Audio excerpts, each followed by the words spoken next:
BJP में आए बड़े इस्तीफे, भाजपा छोड़कर नेता कांग्रेस में हुए शामिल, मोदी शाह में तेज हुई हलचल। क्या नेता लेंगे अब बड़ा एक्शन? जी हाँ, क्या भारतीय जनता पार्टी के अंदर सब कुछ ठीक नहीं चल रहा है? क्या उपचुनाव की हार ने पार्टी की पूरी रणनीति हिला दी है? आखिर नेता भाजपा छोड़कर कांग्रेस में शामिल क्यों हो रहे हैं और क्या बीजेपी अपने ही नेताओं पर एक्शन लेने के लिए मजबूर हो गई है? आज की इस वीडियो में हम पूरे घटनाक्रम को तथ्यों के आधार पर समझेंगे। कौन से दावे किए जा रहे हैं, किन रिपोर्टरों का हवाला दिया जा रहा है, कौन नेता भाजपा से इस्तीफा दे रहा है, राहुल गांधी ने क्या कुछ कहा और आखिर इन सब का राजनीतिक असर क्या हो सकता है, तो सब कुछ मैं आपको बताऊंगी। तो वीडियो को आखिर तक जरूर देखिएगा। नमस्कार, मैं हूं आपके साथ उन्नति कोटियाल और आप देख रहे हैं पीआरबी। दोस्तों, दावा किया जा रहा है कि उपचुनाव के नतीजे आने में महज 48 घंटे के भीतर 1000 से ज्यादा पदाधिकारियों के पद खत्म कर दिए गए हैं। जिला कार्यकारिणी भंग कर दी गई है। बड़े नेताओं की जवाबदेही तय की जा रही है और हार की रिपोर्ट सीधे दिल्ली भेजी गई है। और दूसरी तरफ कांग्रेस लगातार हमलावर दिखाई दे रही है। राहुल गांधी युवाओं के मुद्दों को लेकर प्रेस कॉन्फ्रेंस कर रहे हैं। वहीं कुछ छोटे राजनीतिक दलों और नेताओं के कांग्रेस में समर्थन में आने की चर्चा भी तेज हो चुकी है। लेकिन अभी भी सबसे बड़ा सवाल यही है कि क्या ये सिर्फ एक उपचुनाव की हार है या आने वाले बड़े चुनावों की चेतावनी? क्या बीजेपी के भीतर गुटबाजी अब खुलकर सामने आ रही है और क्या विपक्ष इस मौके का पूरा फायदा उठाने की तैयारी में है? देखिए दोस्तों, उपचुनाव के नतीजे सामने आने के बाद मध्य प्रदेश और बिहार की राजनीति में हलचल तेज हो गई है।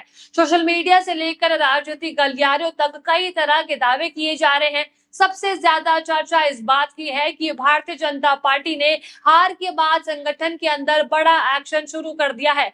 बताया जा रहा है कि दैत्य उपचुनाव में हार के बाद पार्टी ने जिला कार्यकारिणी को भंग कर दिया है। मीडिया रिपोर्टर्स के अनुसार इसमें बड़ी संख्या में पदाधिकारी प्रभावित हुए हैं। इसी के साथ चुनाव की समीक्षा भी शुरू कर दी गई है और वरिष्ठ नेताओं से रिपोर्ट भी मांग ली गई है। कहा जा रहा है कि मुख्यमंत्री आवास पर समीक्षा बैठक हुई है, जहां चुनाव प्रबंध, बूथ स्तर की तैयारी और संगठन की कार्यशैली पर विस्तार से चर्चा की गई है। कई नेताओं ने स्थानीय स्तर पर समन्वय की कमी को हार का एक बड़ा कारण बता दिया है। लेकिन राजनीतिक चर्चाओं में पूर्व मंत्री नरोत्तम मिश्रा का नाम भी इसमें सामने आ रहा है। कुछ रिपोर्टर्स में दावा किया गया है कि उनके समर्थकों की भूमिका को लेकर सवाल उठ रहे हैं। हालांकि इस विषय पर संबंधित पक्ष की ओर से अलग अलग प्रक्रियाएं भी सामने आती जा रही है और अंतिम निष्कर्ष पार्टी की आंतरिक समीक्षा के बाद ही स्पष्ट हो पाएगी। तो दूसरी ही तरफ बिहार के बांकीपुर उपचुनाव की भी काफी चर्चा हो रही है।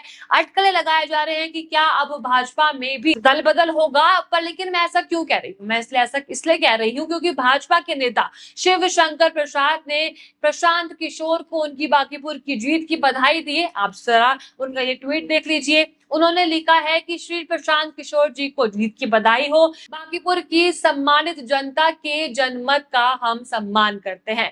यहाँ जनसुराज की संस्थापक प्रशांत किशोर की जीत को विपक्ष एक बड़ा राजनीतिक संदेश बता रहा है। चुनाव के दौरान प्रशासन और कानून व्यवस्था को लेकर कई बयान भी सामने आए थे, जिनकी चर्चा अब भी जारी है। तो क्या बीजेपी नेता का ये बधाई देना बड़ी चाल है या वो भी अब भाजपा में इस्तीफा दे सकते हैं? अब ये तो आने वाले समय में ही तय हो पाएगा। अब उधर कांग्रेस इस पूरे घटनाक्रम को अपने पक्ष में राजनीतिक अवसर के रूप में देख रही है।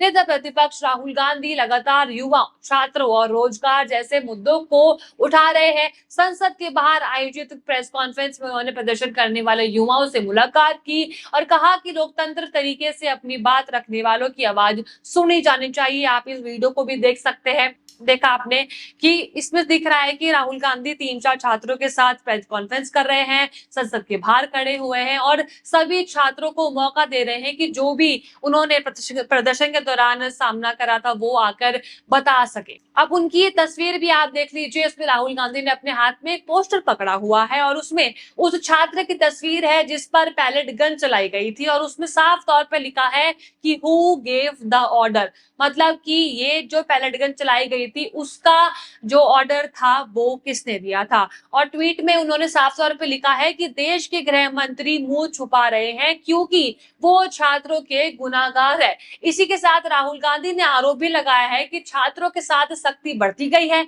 और उनकी बातों को गंभीरता से नहीं लिया गया है। वहीं सरकार समर्थक पक्ष का कहना है कि कानून व्यवस्था बनाए रखना प्रशासन की जिम्मेदारी है और हर कार्रवाई नियमों के तहत की जाती है। जिस तरह भाजपा हर चीज में अपना यही बात रखती है, अपना पल्ला झाड़ती है, तो उन्होंने मतलब भाजपा ने फिर से इसी मुद्दे पर अपना पल्ला ही झाड़ा है। देखिए, इसी बीच कुछ छोटे राजनीतिक संगठनों और नेताओं द्वारा कांग्रेस को समर्थन देने की खबरें भी सामने आई है। हालांकि इनका चुनावी प्रभाव कितना होगा या आने वाले दिनों में स्पष्ट हो पाएगा।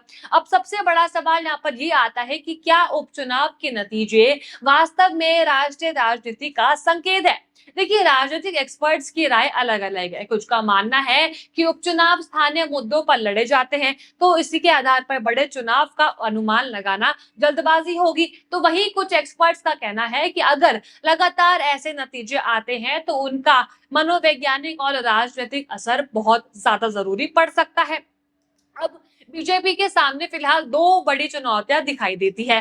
पहला कि संगठन को मजबूत रखना है और दूसरा आता है कि कार्यकर्ताओं के बीच में समन्वय बनाए रखना। तो अगर पार्टी इन दोनों मोर्चों पर प्रभावी ढंग से काम करती है तो नुकसान की भरपाई संभव है, लेकिन वहीं अगर वो नहीं कर पाती है तो मुश्किलें और भी बढ़ जाएंगी। तो दूसरी ओर कांग्रेस और विपक्षी दल इन नतीजों को जनता के बदले मूड का संकेत बता रहे हैं। विपक्ष का दावा है कि महंगाई, बेरोजगारी, किसानों के मुद्दे और युवाओं की नाराजगी आने वाले चुनावों में अहम भूमिका निभा सकती है।